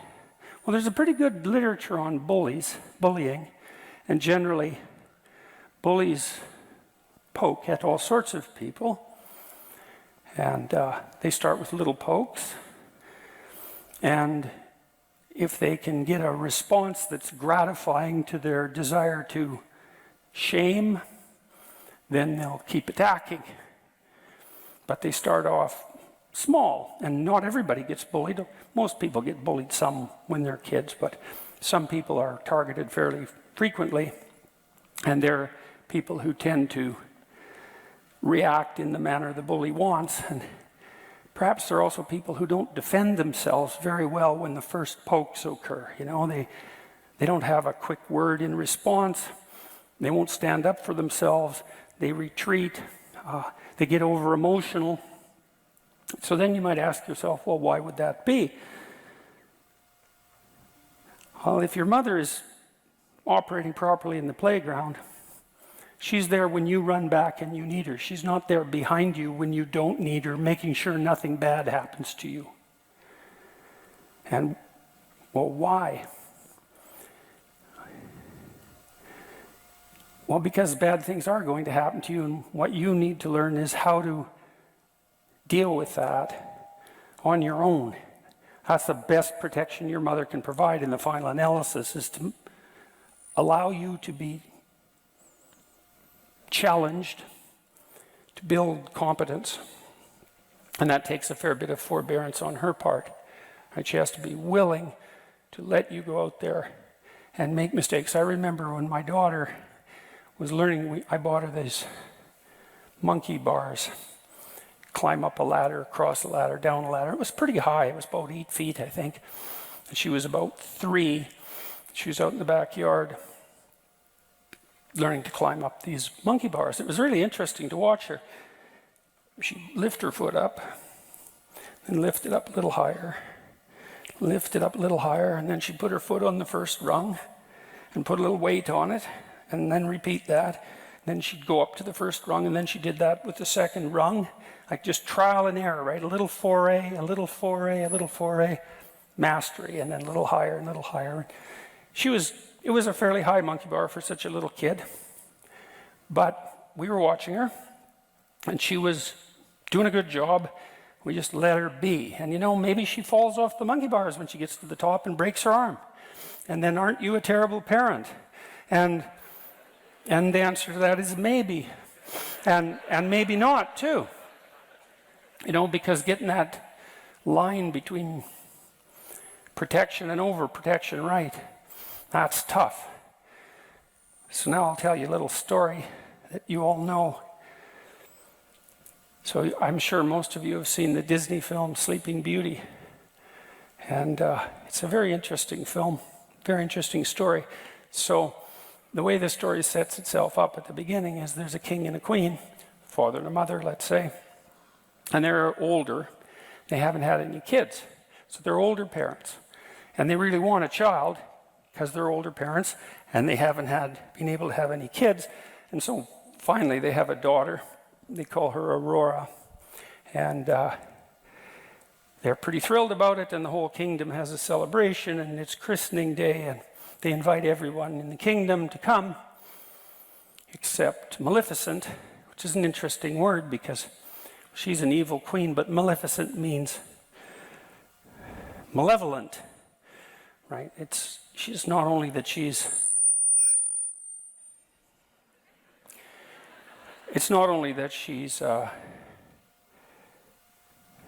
Mother Nature, in the negative guise. She's the tragedy of life. That's another way of thinking about it. But she's also malevolent. So she's also betrayal and catastrophe and cruelty. And the king and queen don't invite her to the christening. And you think, well, no wonder. Do you really want something like that at your child's birthday party? Or the christening, let's say? And the answer is, if you don't want that there, then you're that. And that's a hell of a thing to realize. Because if you don't allow your child to encounter what's negative about the world in measured doses, and even what's malevolent about the world, then they don't learn how to weave their way around that or to cope with it. Both of those are important. And then they're laid open to it, and then that's on you. And you're doing it because you don't want any of that in your child's life. You don't want any tragedy, you don't want any malevolence, which is why they don't invite her to the evil queen to the wedding. And then what happens later in the story? Well, Maleficent says she's going to either kill Sleeping Beauty, and that's because people who aren't prepared are more likely to die, or it's modified in the story so that she'll only become unconscious. And what does that mean? Well, that's what happens, to people who can't cope with the catastrophe of the world, is that they are tempted by unconsciousness. Maybe they want to sleep all the time, they want to avoid, they're afraid to confront anything.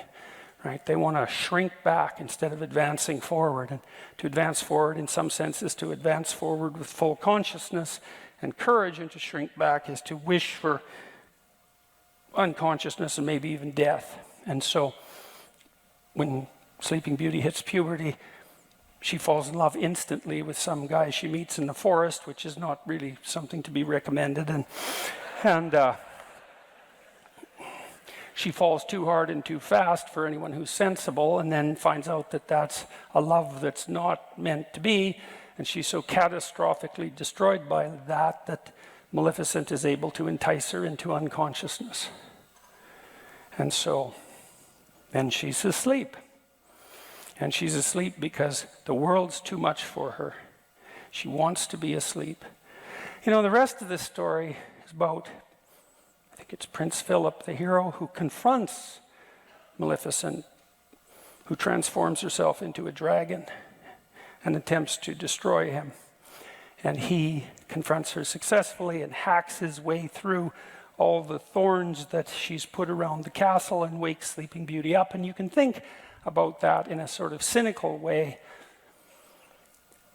that this poor unconscious girl needs the hero, who's a man, to save her from the catastrophe of nature and malevolence and tragedy. But you can also read it psychologically, and you can say that it's the awakening of the spirit of the hero and the conscious willingness to advance in the face of tragedy and malevolence that's the proper antidote to the desire for unconsciousness in the face of the vicissitudes of life. And you can also read it as a romance, because to some degree, women who have to take care of infants do depend on men to confront the world and protect them. But it's very nicely read as a psychological story as well, and it's accurate. Now, back to the man who wrote me about his fantasies.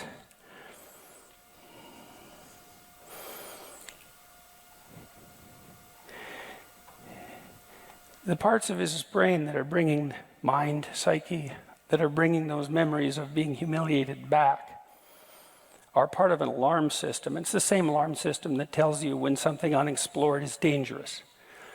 And if you're in a social situation and the consequence of being in this situation is that you're being humiliated and undermined, then obviously you haven't mapped out that situation very well. Now, there might be all sorts of reasons, and some of them might not be your fault, but it doesn't really matter as far as these alarm systems are concerned, because all they're concerned about is the fact that you don't know what to do when you're in that situation, and that's not good for you, and you can't forget it. And the reason you can't forget it is, what if you're in that situation again? And so the alarm system says, well, what if you're in that situation again? What if you're in that situation again? What if you're in that situation again? And often traumatic memories are repetitive for people. They can't get them out of their minds, and then they try to avoid them. And that just makes it worse, because what you tell the alarm system when it rings the alarm, if you try to ignore it, is that the alarm is about something so terrifying that you won't even admit to the fact that there's an alarm. And so that just makes the alarm go off more. And so you try to avoid, and, well, that doesn't work. That's something sort of akin to Freudian repression. And so what I recommended to this gentleman was that he write down all the times he was humiliated. It's like, so you've got these memories that won't let you go, you know, these people who took advantage of you. What happened exactly? That's hard to figure out, right? And maybe now he's a little smarter than he was in high school, because maybe he's 4 years older. It's like, what exactly happened? Because the memory will be emotion laden, but there's a lot of detail around it that's really relevant. You know, and one of the things you can do when you confront a memory like that, which is to confront the terrible things that happened to you in the past, which is the same as confronting terrible things per se, is you can ask yourself, well, exactly what happened, and what part did I play, perhaps, and are there things that I could have done earlier or different, or is there some manner in which I set myself up for this? You know, and so I've had clients who were pretty seriously bullied at work, and we would go into it, and, you know, as I said, it starts with a few pushes. And they don't respond, and then the pushes get a little harder, and they don't respond. The pushes get a little harder, and then it turns into something. Well, maybe that's really. I mean, I had one client who was bullied into psychosis in high school. She was completely fractured by this person who decided to really do her in a seriously malevolent way, because she wouldn't go on a date with him, and she had no idea that kind of malevolence existed, and so had been badly prepared in some sense to encounter someone like him. Now, if you're allowed to bump up against the rough edges of the world, the natural world and the social world, and if you have someone that you can communicate with, the probability is pretty high that you can learn incrementally how to map the world and your actions in it, so that the probability that you're going to be pathologically prone to catastrophe and betrayal is much reduced. You know, so I'll tell you a story about my mother. So one day I was out playing baseball on a abandoned lot, empty lot, near my house, and my wife was there. We were only about 8 or 9, 10, something like that. I was there with some of my friends. One of them was a tough little guy. I was little too, but not as tough. And we were having an argument about something, and we were going to have a fight.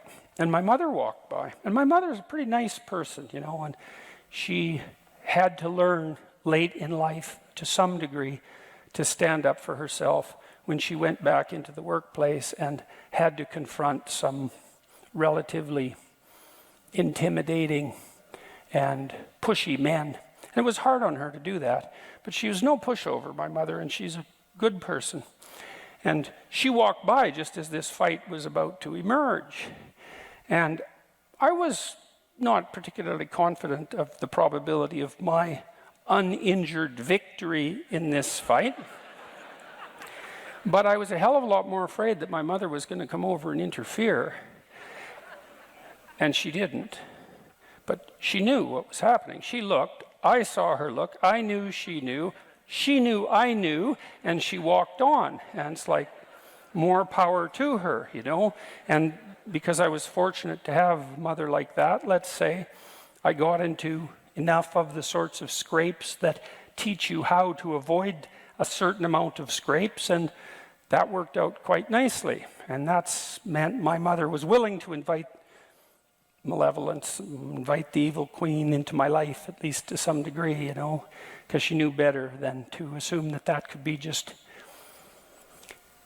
dispensed with.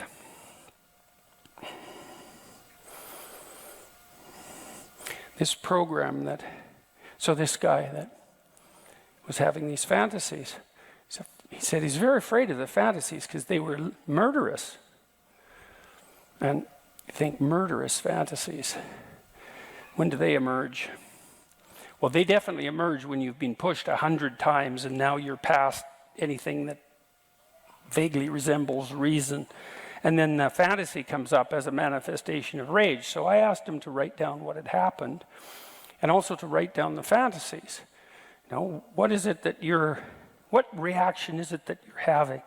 Now, you'd hope that it wasn't like he leapt from happy to murderous in one leap. He went through mildly irritated, extremely humiliated, continually humiliated, repeatedly continually humiliated, and then, well, even a few years later, into murderous rage. And the problem with that is that he should have intervened a lot earlier. And so part of what he needed to learn by going back into that memory, which was now associated with those murderous fantasies, is that the aggression that was manifesting itself in the fantasies hadn't been manifested early enough in the process that led to his humiliation. And so then you can imagine, well, why didn't he react to being bullied in a way that would have stopped it? And the answer to that might be, well, he didn't have the skill, he didn't have the physical prowess, or perhaps he was overprotected. I don't know, because I didn't know the story. But it doesn't make any difference, because what he needed to figure out was how to take that response and differentiate it into something that was reasonably skilled, so that the next time someone pulled a stunt that was like the stunts that led to his humiliation in high school, he was ready to act. And so you can think, if a memory that you have that's old, well, or a problem that's bothering you right now that won't let you go, you can look at your fantasies, because they'll often give you a clue as to what the appropriate response needs to be, not that that's necessarily the response you have to manifest. And then the trick is to implement the response in a manner that stops you from falling into the same hole that you fell in many times before. These stories that the psychologist's students wrote about their past traumas were curative, because if they used words that indicated understanding, comprehension, etc., then they were remapping the territory that they hadn't mapped properly the first time they walked over it. And all of you is very much concerned with your stability and your safety from betrayal and malevolence, and the probability, the probability that the necessity to avoid unnecessary tragedy. And so any past behavior that indicates that there's a hole in the map that you're using to orient yourself in the world lets all that terror shine through, and that's what the alarm is. And the reason it goes off is because it's saying to you, you have a map, it's got some bad holes, and the holes are places you probably are going to have to go again. And so if you go there again and the hole's still there, you're going to fall in the hole. And the last time you fell in the hole, it wasn't good for you, and so you should be alert to that. And so that's the reason that memories of that sort won't go away. It's actually a good thing. although it can be very bad if you don't know what to do about it. And it isn't merely a matter of expressing the emotion that's associated with the past catastrophe, because often that not only does that not help, it can actually make it worse, because the mere expression of your frustration, let's say if you were bullied in high school, doesn't stop you perhaps from still being the sort of person that might be bullied by your coworkers. And that's not a positive outcome by any stretch of the imagination. So, this program we wrote, it's sort of like psychotherapy for free, essentially. It asks you to, and I used it on this client of mine who'd been bullied into a psychotic state when she was in high school. She could hardly even talk when she first came to see me, and she was hallucinating in all sorts of strange ways. She was really badly fractured by this person who'd tortured her 3/4 to death, and we went through her whole life. She could talk a little bit, and she could write a little bit, and I sat her behind my desk, my computer, and we opened this program. And what it does is it has you divide your life up into epochs, whatever you want. Maybe it's kindergarten, grade 1 to grade 3, grade 3 to grade 6. You know, you can do it numerically like that. You could do it by age. I had people who were more agreeable in temperament. They would divide their life up into relationships. That was really how they conceptualized the stages of their lives. Each relationship, you know, it depends on you. It doesn't really matter, however you conceptualize your life. And then the exercise has you walk through and describe significant events, positive and negative, to lay them out and then to analyze them. It's like, well, what did you do right that enabled the positive events to occur? And what did you do that you might be able to alter, or that you learned to alter later, or that you could alter now, that would help you avoid the negative events? So it's not merely the recounting of the negative, it's, in some sense, it's the extraction of the moral of the story. You know, there's this old idea, I'm sure you've heard me talk about it before, that dragons guard gold. It's a very strange idea, very old idea, treasure of one sort or another, that they threaten the city eternally. That's a dragon. And the city, in some sense, is the citadel of your memory, and the chaos that's outside of the citadel of your memory can always emerge to threaten the citadel, and that's the same story as the Garden of Eden and the snake. It's exactly the same idea. And if you confront the thing that threatens, then you can find the treasure. And you can use that to rebuild the citadel, but also to turn yourself into something that can confront the dragon. And that's the real treasure, right? Is to turn yourself into something that can and is willing to confront the dragon. And so, you know, I did a lot of work with people in my clinical practice on assertiveness therapy and assertiveness training, and these are often for people who are very agreeable, and they're more likely to be bullied.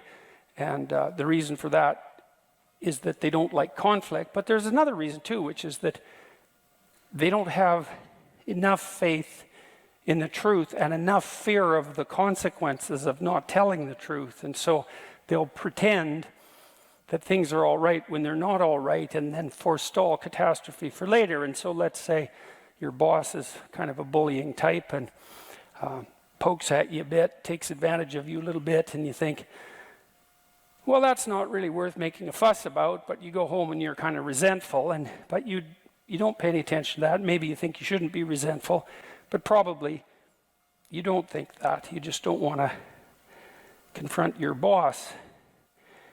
And the thing is, though, if you do it if it's on the first foray, and you say, you know, here's the reason I won't do that.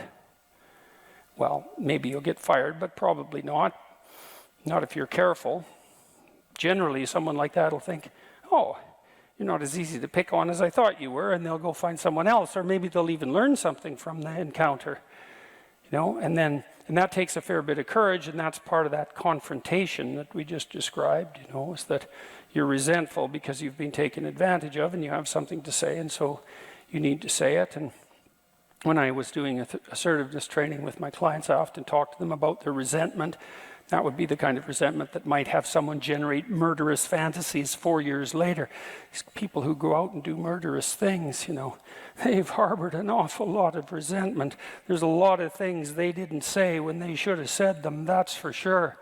And so, you know, and if you let the people around you who you love hypothetically take advantage of you, then you're going to harbor resentment, and that's going to come out in all sorts of ways that are really not positive in the least for you or for them.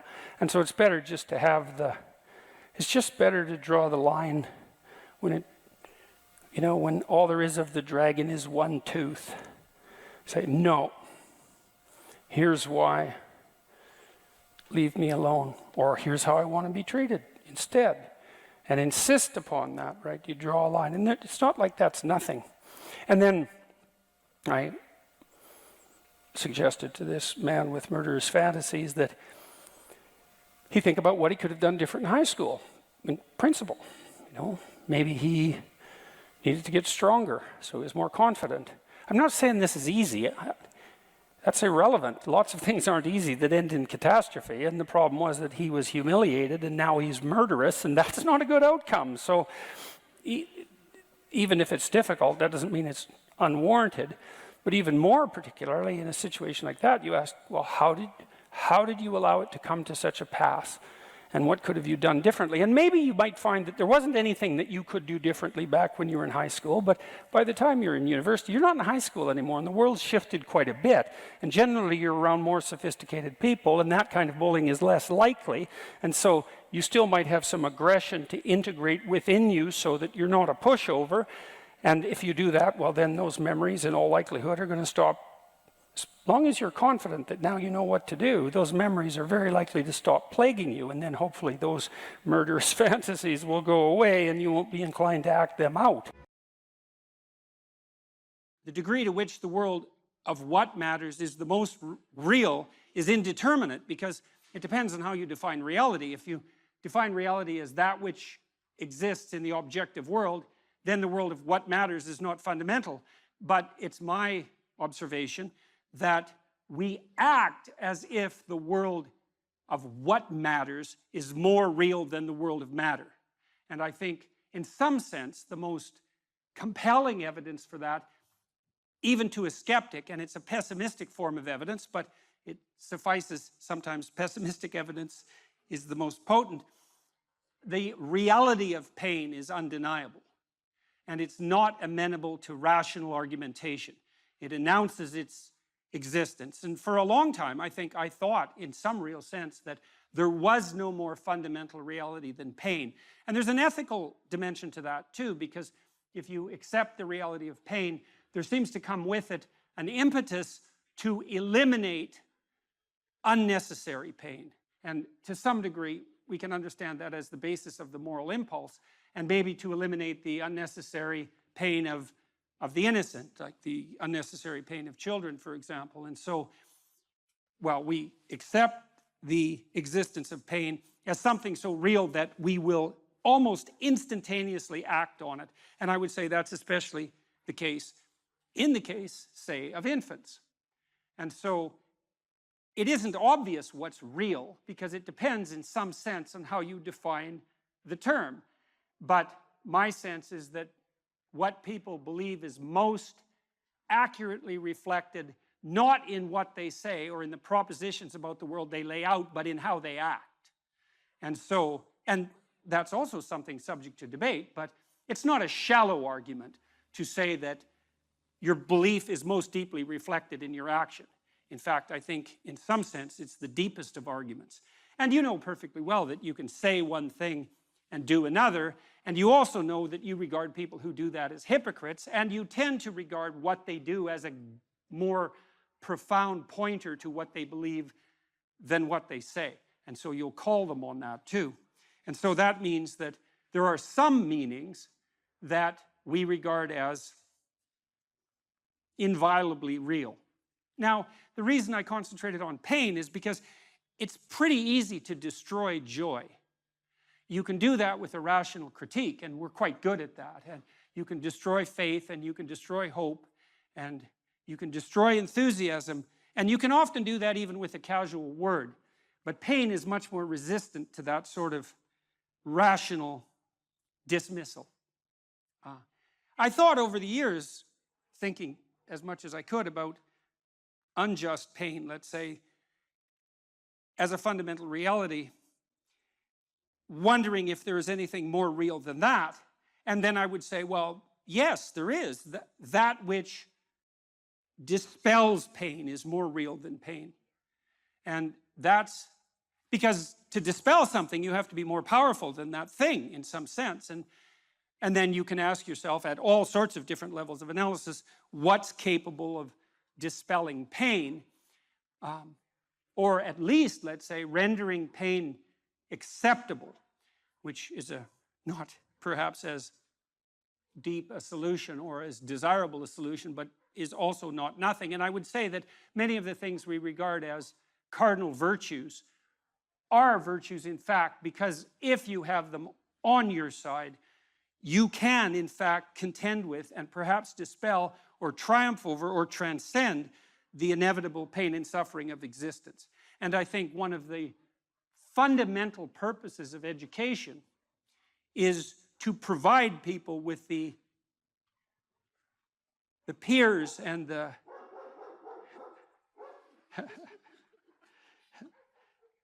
and the allies, to use a word that's been contaminated so terribly, that enable them to stand up nobly in the face of tragedy and still move forward with what is good in mind. And that's a very different purpose than inculcating in people a thoroughly detailed description of the patterns of the objective world. And I'm not saying for a moment that there's nothing useful about the latter, but the former is people starve and thirst in desperation without the former. And those are realities.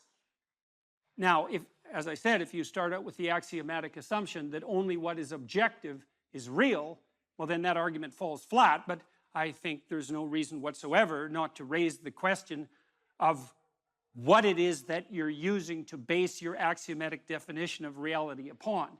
And I think that noting what people do is a very good pointer to the real. So here's another way of thinking about the logos. For the world to be intelligible, it must consist of patterned regularities. And that might be the great discovery of the Greeks in some sense, that there are patterned regularities that are superordinate to immediate perception, that are in some sense more real. So number would reflect that, for example. Are numbers more or less real than the things they represent? And you can make an argument both ways, because again, it depends on your definition of real, but it's a very difficult argument to make that they're less real. And partly that's because if you're a master of number, there's almost nothing that's beyond your grasp. So if the depth of your wisdom is reflected in the utility of your tools, then almost nothing makes you more powerful than to be a master of numbers. And that seems to point to an ability to grip some element of a reality that's more fundamental, that is outside of immediate perception. And so one element of the idea of the logos is that there's an order to the world that's superordinate to the apparent order, that's more fundamentally real, and that you can discover that order in contact with the world. And that's the microcosmic world in some sense, rather than the psychological world. And so that seems useful. And I would say these patterned regularities, they're of two types. There's patterned regularities of being, and an object is a patterned regularity of being. One of the things I came to understand as I studied the science of perception is that we don't see objects. We see patterns, and we infer objects. And so the pattern recognition is more fundamental than the object recognition. It's also the case, by the way, that we don't just see patterns and infer objects. We see useful patterns and infer objects. And I don't mean as a second order inference, I mean as a direct perception. And so it's quite obvious. Sophisticated psychologists of perception have noted that in some real sense, the perception of the meaning of a phenomenon precedes the perception of the phenomena. And I really mean directly. And there's much of what you see, for example, is very much associated with what you can grip, because even your vision is tightly associated with the act of gripping, because what you need to see is what will give you a grip on the world. And you might say you see the thing and then determine how to grip it, but that's not how it works. Your retina, for example, which represents patterns in the world, propagates those patterns through your nervous system and manifests itself in such things as preparation for grip. And that's outside of conscious visual perception. And so you cannot make the case that what you do when you perceive is pull in objective sense data and then sort the world from that. The neurological investigations have rendered that presumption invalid. Not only that, there's another problem. Well, let's refer to, we'll do this in two parts. For the world to be intelligible, it must consist of patterned regularities, and they're regularities of being and becoming. Another issue is, when you encounter the world, do you see what's there? And the answer to that is, well, yes, but you also perceive what could be. And so I would say that what you perceive is an amalgam of the patterned regularities of both being and becoming.